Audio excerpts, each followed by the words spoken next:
Citadel episode 4 now out and available for you guys to go and check out on Amazon Prime right now. Smash your thoughts down in the comment section below. I'm really intrigued to hear what you guys have to say about it. Smash that like button, click subscribe, and let's talk about episode 4 of Citadel right now. Okay, so episode 4 of Citadel is now out, and I've loved the first 3 episodes of Citadel. Absolutely think they're fantastic.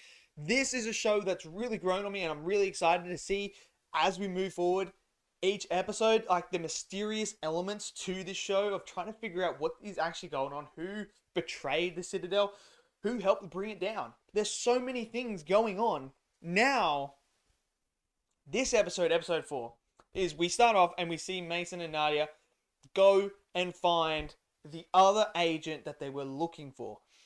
And that's about it for the whole, present time. Because this whole entire episode is a flashback sequence. And obviously we have that moment where it's like, the other agent they just found goes, "You're the reason for this." And Mason's like, "Well, what did I do?" Because obviously he doesn't remember. And it cuts there and it goes to this whole flashback sequence. So instantly, I'm sitting there, I'm like, holy crap.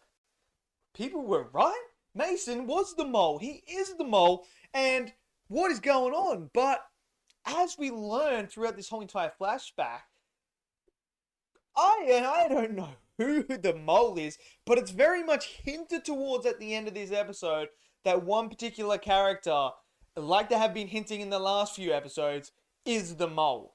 But look, what I love about this episode is, yes, it's a flashback sequence, but it gave us layers to Nadia as a character. It gave us layers to Mason more so than anyone else. We actually see Mason and how much he actually cares about the Citadel and how far he's willing to go to protect all the secrets.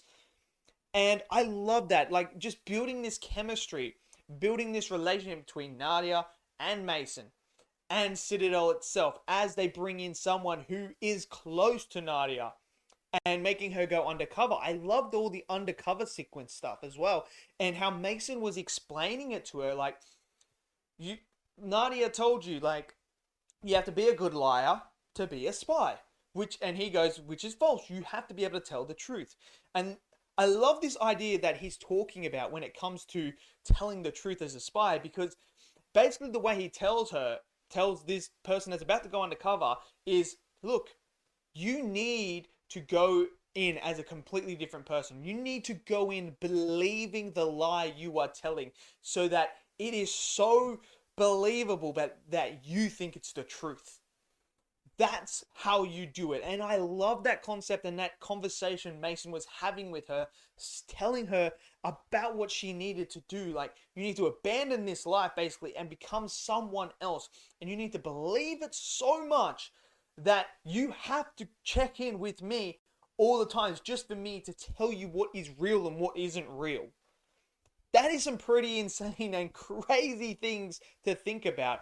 So they're going, obviously, this person's about to go undercover with the twins that we already see, with the beard that we've already seen at the end of last week's episode, with that huge twist reveal that is just dangling there at the moment. We don't get much about it for this episode, but that's going to be picked up, I believe, in the next episode, probably.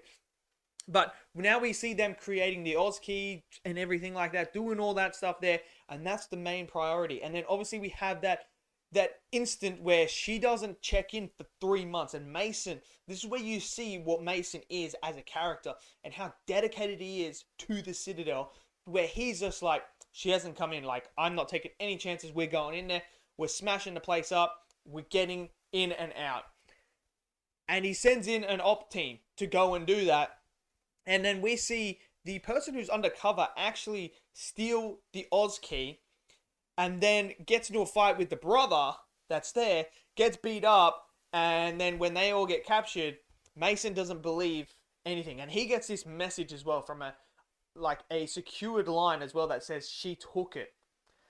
So he's already interrogating her. I love the design, by the way, of the Citadel base. And this room looked absolutely fantastic. I love the whole line with the lighting, with the red lighting around it, and then it changes colors and stuff like that. depending on certain things. Like there's one where he comes in and it goes yellow. It's like, it's incredible. It looks really, really cool and really modern and very much a spy-esque sort of base. So I love that. I love the location of the base in the actual cliff itself. It looks very cool as well. So the whole design of the sets were absolutely fantastic and it worked so well for me. I really did feel like I was in like a spy environment. That's what it felt like. And so you have that interrogation scene going on and everything. Mason doesn't believe her. And this is where Mason is willing to go over the line and get her memories completely wiped. Because he's like, do you want to send her out there in the real world with all this knowledge, all our secrets of the Citadel, and sell them to the highest bidder? So you see that, and he's willing to just absolutely permanently destroy her memory so she can never regain it again in order to protect the Citadel. So we have all that going on. And then obviously you also have the stuff with Mason and how he interrogates this young girl that has been gone undercover with her brother, and how he pieces it all together. Like, she took this in order to sell it to pay off her brother's debt. And all this stuff. And it just shows you how intelligent of a mind Mason really has and how he can piece things together to get to a conclusion. Now, whether or not it's true or not, but we find out when he's sitting there after the deed's been done, the memory's been wiped and everything like that. He's sitting there, and then obviously the person that they were going to look for is there. We get him in this sequence, in the whole flashback sequence as well, and he reveals that like when what his job is, and he said that when he was going through all the records and everything like that, like Nadia's the one that stole it. So, and that Mason is protecting her because he loves her, and he says Nadia's the mole.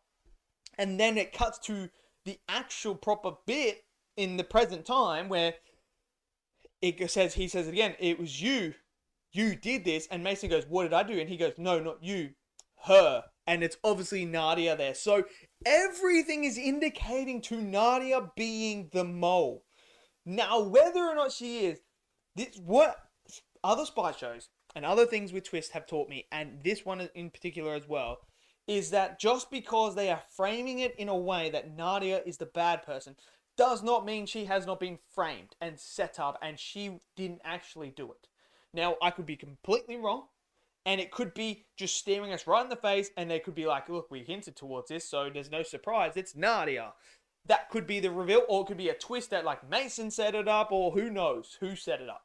But at this moment in time, Nadia looks like it's prime candidate number one for being the mole. But that's what I love about this show. Nothing is just obvious. There's obviously going to be something like that reveal last week was massive. So I'm expecting a twist to happen with the whole Nadia stuff going on. But I love this episode. I thought the action was great. I thought design sets were fantastic. Music was on point. Everything was on point. And Richard Madden was absolutely superb in this episode. I cannot wait to see the next episode. So let me know your thoughts down in the comment section below. What did you guys think of this episode? Did you love it? Did you hate it? Smash it down there. Smash that like button. Click subscribe. And I'll see you guys next video. Until then, stay safe. And peace out.